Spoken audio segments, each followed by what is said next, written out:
आने से पहले अगर बुजुर्गों का पैसा सरकार ने नहीं दिया तो सरकार का कल्याण हो जाएगा, सरकार का तिया पाचा हो जाएगा, सरकार की लुटिया डूब जाएगी और सरकार की खटिया पलट देंगे। हम अब गुस्सा ना दिलाएं, क्योंकि बुजुर्गों का पैसा खा नहीं सकते हो। अरे अपराधी खाते हैं उनका, आजकल तो कोर्ट भी कह देता है 6 महीने 8 महीने में। आजकल तो स्पीडी ट्रायल हो गया है, नया आ गया, BNS आ गया है, भारतीय न्याय संहिता आ गई है। उन नेताओं के दरवाजों पर जो नेता आपको दर निर्कार कर रहे हैं, जो आपकी बात तो सुनते हैं लेकिन अमल नहीं करते हैं, क्या आप थक चुके हैं मेमोरेंडम दे दे के, ज्ञापन सौंप के मंत्रालय में, श्रम मंत्रालय में, तमाम मंत्रालयों में जहां पर भी आप जा सकते थे, लेकिन आपको वहां से कोई जवाब नहीं मिल रहा। मैं बात कर रहा हूँ आज EPS 95 पेंशनरों की, जो लगातार पिछले कई सालों से लंबी लड़ाई लड़ रहे हैं अपने हक और सूख के लिए, लेकिन उनको सिर्फ और सिर्फ निराशा मिल रही है। तमाम बड़े बड़े नेता, तमाम बड़े बड़े सांसद जिनके पास वो जा रहे हैं, लेकिन उनके हाथ में कुछ नहीं आ रहा। ये वही EPS 95 के पेंशनर हैं जिन्होंने 2014 में वोट करा प्रधानमंत्री मोदी के लिए, जो डंकी की चोट पे कहते हैं कि हमने प्रधानमंत्री मोदी को इसीलिए वोट करा था कि EPS 95 का मुद्दा संसद में उठेगा और उनको इंसाफ मिलेगा। 2019 में उन्होंने वोट करा और अब 2024 आ चुका है, लगभग जो 10 साल की ये एक लंबा समय हो चुका है जब से मोदी जी जो है वो सत्ता में काबिज है, लेकिन EPS 95 वाले जो बुजुर्ग हैं उनको इंसाफ नहीं मिल रहा। लेकिन एक व्यक्ति है जिसने लगातार ये आवाज उठाई, एक व्यक्ति है जिसने लगातार ये आवाज उठाई और लगातार उन बुजुर्गों के साथ चलता रहा, जिसने चुनाव तक लड़ा कि क्या बता वो चुनाव जीत जाए और वही व्यक्ति आपकी आवाज जो है वो संसद में लेके जाए और आपको आपका हक दिलवाए।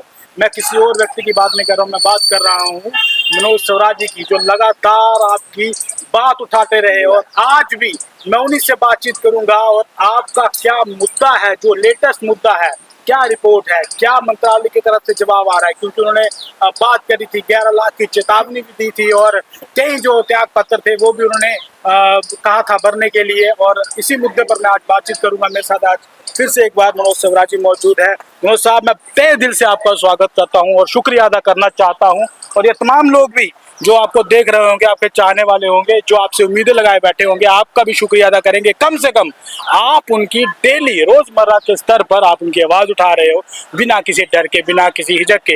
मैं आपको बता दूं, इस व्यक्ति को लगातार धमकियां भी मिल रही हैं, और वो कौन लोग हैं मैं उसके बारे में भी जिक्र नहीं करना चाहता, लेकिन ये व्यक्ति डटा हुआ है पहाड़ की चोटी की तरह, डंके की चोट पर, सिर्फ और सिर्फ आप बुजुर्गों के लिए, आप लोगों को इंसाफ मिल सके। मनोज साहब, 11 लाख की चेतावनी हो गई, EPS 95 के पेंशन इंतजार कर रहे हैं, क्या जवाब आया मंत्रालय की तरफ से, मोदी साहब की तरफ से क्या जवाब आया?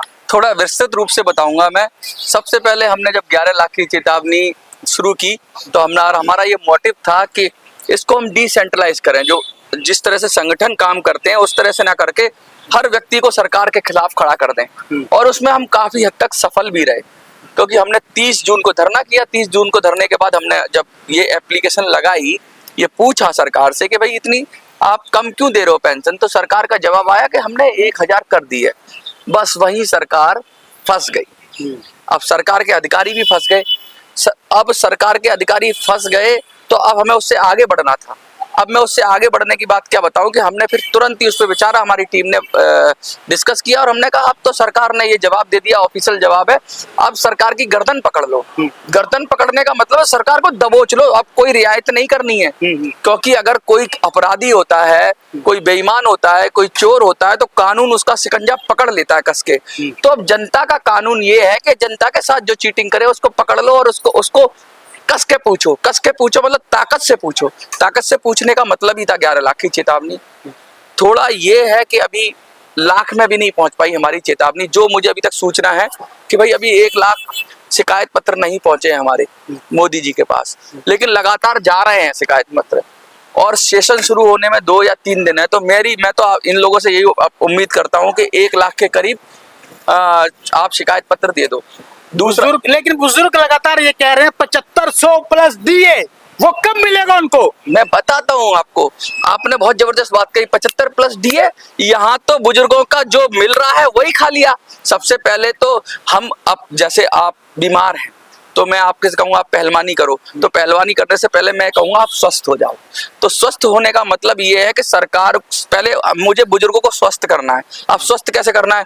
अभी आप 7,500 की बात कर रहे हो, 9,000 की लोग बात कर रहे हैं, 15,000 की बात कर रहे हैं, मैं भी वो बात कर रहा हूँ। लेकिन मेरी प्रायोरिटी ये है कि सबसे पहले सरकार को उसके जो दिया है वही ढंग से दिला दूं, और वो किस तरह से दिलाऊंगा मैं उसकी भी बात करता हूँ। सबसे पहले सरकार की तरफ से जवाब क्या है, आपका प्रश्न था तो वो थोड़ा अनुत्तरित रह गया, मैं उसे बता दूं। सरकार ने फटाफट से जो पहले जब कुछ लोगों ने फॉर्म भेजे तो सरकार ने कहा 2, 4, 5 आ रहे हैं फॉर्म। सरकार को ऐसा लगा, तो बड़ा फास्ट होता है उनका सिस्टम, तो उन्होंने फटाफट वही कर दिया कि your complaint has been closed, already 30 जून को आपको जवाब दे दिया गया है। ऐसा हुआ 10 या 15 या 20 फॉर्म के साथ, वो फॉर्म जिनको हमने अपने 30 जून के धरने में था। लेकिन जैसे ही अलग अलग पत्र आने लगे सरकार का माथा ठनका, फिर उन्होंने कहा यार इसको अंडर प्रोसेस में डालो। तो पहला जवाब ये आया था कि कंप्लेंट क्लोज करो। उन्होंने सोचा थोड़े हैं तो क्लोज कर दो, सरकार की ये सोच है कि थोड़े हैं तो इनको इग्नोर ही करो, इनको सुनना ही नहीं है। उन्होंने कहा थोड़े ज्यादा हैं तो अंडर प्रोसेस डालो। अब अंडर प्रोसेस डालते ही, रीजनल जवाब मांगते ही फंसने लगी पूरी सरकार। उन्होंने कहा यार ये तो एक आदमी नहीं है यार, ये तो आए जा रहे हैं पत्र, आए जा रहे हैं पत्र, आए जा रहे हैं, तो हजारों की संख्या में आ रहे हैं, आप क्या करें? उनने कहा यार रुको, सारे अधिकारी पीएमओ के उनके हाथ पैर फूल गए हैं, क्योंकि झूठ 5 लोगों में तो बोल सकते हैं, 5,000 लोगों में भी कोशिश कर सकते हैं, लेकिन लाखों लोगों के अंदर झूठ बोलेंगे तो साफ साफ फंसेंगे। अब झूठ क्या, अब सरकार ने जवाब देना बंद करके सरकार ने अंडर प्रोसेस भी, कंप्लेंट भी दर्ज नहीं कर रही है, यानी जो पत्र जा रहे हैं। और आपको मैं ये विश्वास दिलाना चाहता हूं कि आपने पत्र किए, रजिस्ट्री किया आपने, सवाल तो सरकार को आज नहीं तो कल उनको शिकायत दर्ज करनी पड़ेगी, पीजी पोर्टल में शिकायत दर्ज करनी पड़ेगी, क्योंकि वो स्वाभाविक प्रक्रिया से गए। टैक्स हमने 10 रुपए या 20 रुपए या 30 रुपए डाक में दिए हैं हमने, तो हमने पैसा दिया है सरकार को, उस पत्र को रजिस्टर्ड तो करना होगा। अब अधिकारियों के हाथ पैर इसलिए फूले हुए हैं कि इन सारे पत्रों का करें क्या, कैसे रजिस्टर्ड करें। वो सोच रहे हैं सब एक साथ इकट्ठा हो जाए, लाखों तो इनकी एक ही कंप्लेंट बना लें, लेकिन एक भी नहीं बना सकते, क्योंकि सबके नंबर अलग अलग है, सबका एड्रेस अलग अलग है, सबकी रिक्वायरमेंट अलग अलग है। तो अब सरकार के गले में सांप और छछूदर वाली बात हो गई है। मोदी का गला फंस गया है, हम दे देंगे। मोदी का जो गले में ना एकदम फंस गए हैं, पेंशनर फंस गया है कि ना तो निगलते बनता है ना उगलते बनता है। अब सबसे बड़ी बात मैं बता दूं इसमें हुआ क्या है। इसमें यह हुआ है कि 2014 के अंदर ऐसा कहा गया कि भाई हमने 1,000 दे दी, तो 2014 से अभी 2024 है, कितने साल हो गए आप बताइए, कितने साल हो गए? 10 साल हो गए। 10 साल हो गए, 10 साल यानी 120 महीने, एक साल में 12 महीने होते हैं, 120 महीने यानी 120 महीने की हर आदमी को 1,000 पेंशन होनी चाहिए। अब मैं उन पेंशनरों को कहना चाहता हूं, आपको अगर 500 रुपए मिलते हैं तो आपको 4 लाख मिलेंगे, सरकार को देना पड़ेगा, क्योंकि सरकार ने अगर हम इस पे हम एक RTI लगा रहे हैं, राइट टू इन्फॉर्मेशन के जरिए हम पूछेंगे कि सरकार ने जब 2014 में कर दिया गया तो क्यों नहीं पैसे मिले। तो हर पेंशनर को जिसको 1,000 से कम मिल रहे हैं, अगर सपोज करिए आपको 500 मिल रहे हैं, तो 500 मिल रहे हैं तो अगर आपको 100 महीने भी लगा लो, 120 महीने होते हैं, 100 महीने भी लगा लो तो कितना होता है 500 से 100 महीने का? 50,000 होता है, 50,000 होता है। 500 रुपए से 100 महीने का अप्रोक्स 50,000 होता है, ठीक है। यानी 50,000 रुपया एक पेंशनर का खा लिया। 1,000 मिलना था उसको, 500 दिया आपने, अगर 750 दिया तो 25,000 खा लिया। अब ये 25,000 खाया नहीं है, सरकार जब कोई लोन देती है, कोई पैसा रखती है तो उस पर क्या करती है, उसको ब्याज देती है। तो सपोज करिए अगर सरकार ने 50,000 एक आदमी का खाया है 10 साल के अंदर, 12 साल के अंदर 60,000 खाया है, तो उस पे ब्याज सरकार क्या करती है, 5 साल में डबल कर देती है पैसे को।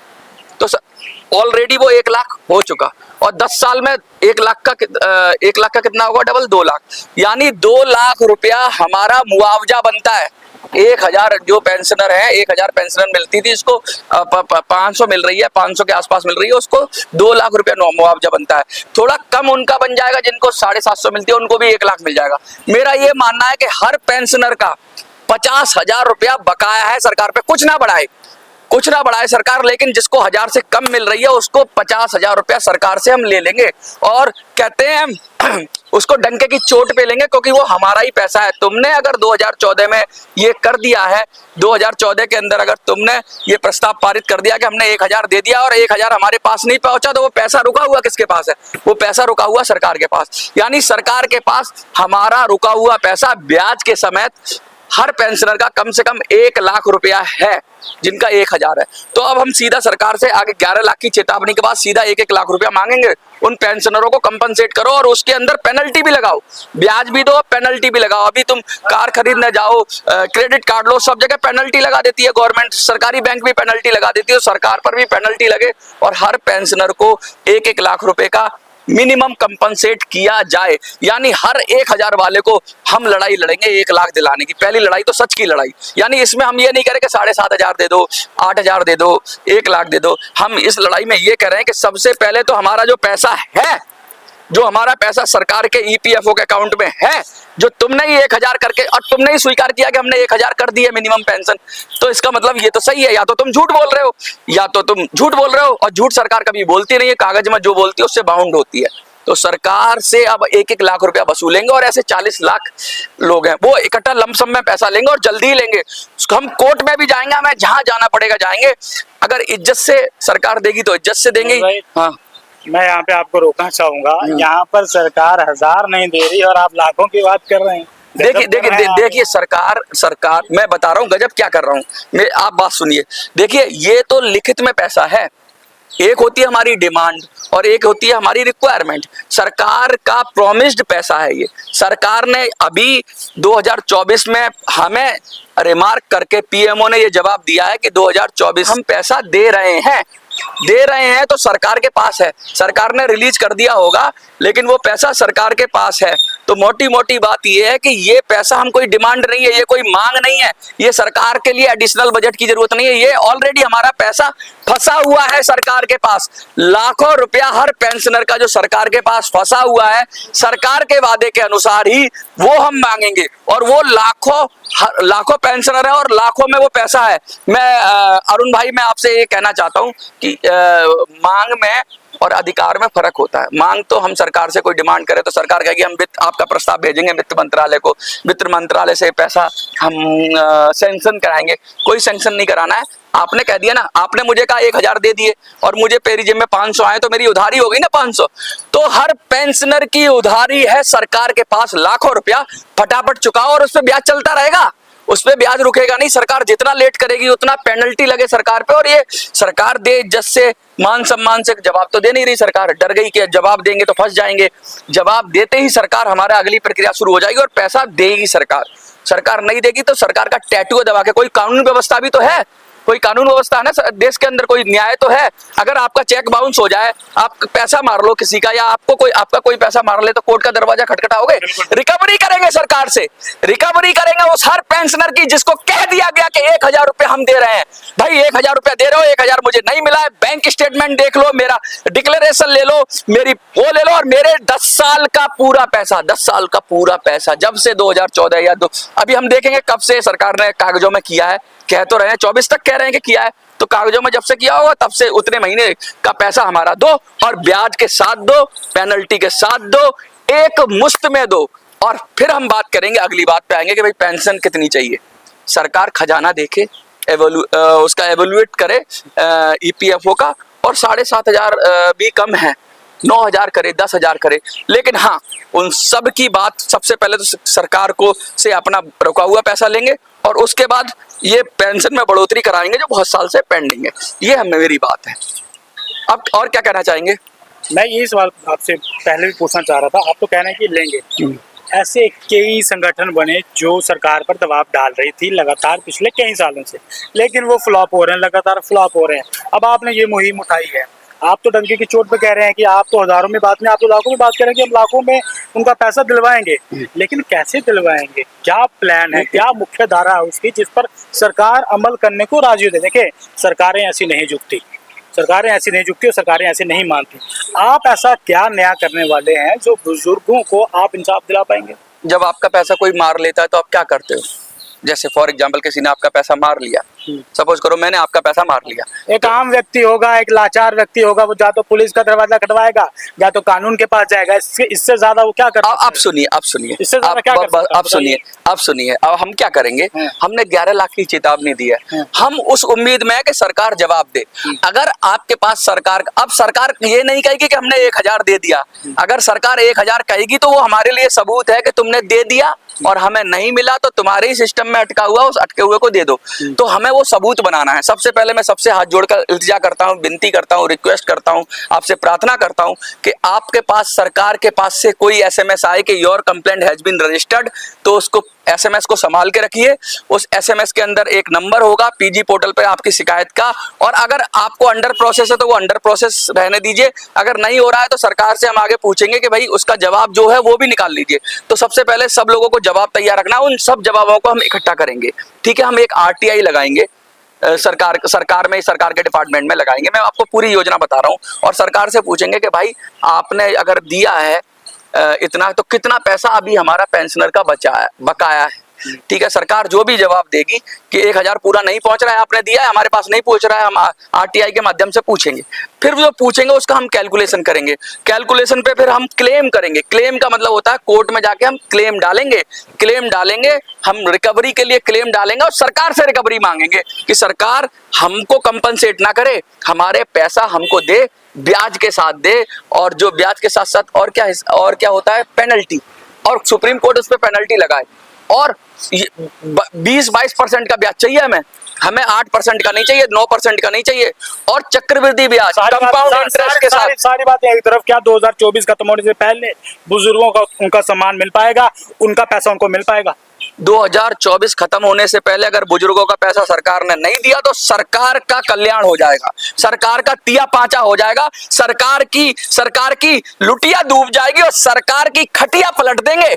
हम अब गुस्सा ना दिलाएं, क्योंकि बुजुर्गों का पैसा खा नहीं सकते हो। अरे अपराधी खाते हैं उनका, आजकल तो कोर्ट भी कह देता है 6 महीने 8 महीने में, आजकल तो स्पीडी ट्रायल हो गया है, नया आ गया, बीएनएस आ गया है, भारतीय न्याय संहिता आ गई है, फास्ट फैसला होगा, तेज फैसला होगा। और इतना बड़े स्तर पे हम क्या करेंगे, हम public interest litigation PIL file करेंगे सुप्रीम कोर्ट के अंदर। उसके लिए चाहे हमें एक आदमी से पैसा इकट्ठा करना पड़े, हमें लोगों से पैसा इकट्ठा करना पड़े, पहले तो हम डेटा इकट्ठा कर रहे हैं, हम फैक्ट इकट्ठा कर रहे हैं, हम कह रहे हैं सरकार का झूठ का पुलिंदा बना रहे हैं, हम सरकार का पोथी बना रहे हैं। 11 लाख की चेतावनी सरकार की पोथी है, क्या पता सरकार पहले ही दे दे, क्या पता ये सब करना ही ना पड़े। मैं तो कह रहा हूँ, हम तो यही उम्मीद में कि ये सेशन शुरू होने से पहले कोई अनाउंसमेंट करे और सरकार ये कहे कि भैया जिनका बकाया, सरकार ये कहेगी 1000 हमने डालना शुरू कर दिया अकाउंट पे, हमें वो मंजूर नहीं है। सरकार अगर 1000 मिनिमम डालने के लिए कहेगी कि हम 1000 डाल रहे हैं आपके अकाउंट में, आप चुप हो जाओ, तो हम उस पर रुकेंगे नहीं। हम कहेंगे 1000 पिछले 10 साल तक जितना काट लिया हमारा वो भी डालो, ब्याज के साथ डालो, उसके साथ डालो, और 1000 पे हम रुकने वाले नहीं है। बहुत सारे लोग कहते हैं कि 1000, हमारी डिमांड तो 1000 नहीं थी, 1000 तो सरकार तुमने कहा है वो दो। अब जो हम कह रहे हैं 7500 या 9000, हम अपनी टीम से बैठ के डिस्कस करेंगे, जो एकदम रीजनेबल होगा वो हम डिमांड करेंगे। 7.5 की भी डिमांड है, 9 की भी डिमांड है। और मैं सबके चैनल के माध्यम से कहना चाहूंगा कि मोदी की बोलती बंद कर दी आप लोगों ने मोदी सरकार को अब जवाब नहीं दे रही है सरकार, अब सिर्फ लेटर इकट्ठा कर रही है, कह रही है आ जाने दो।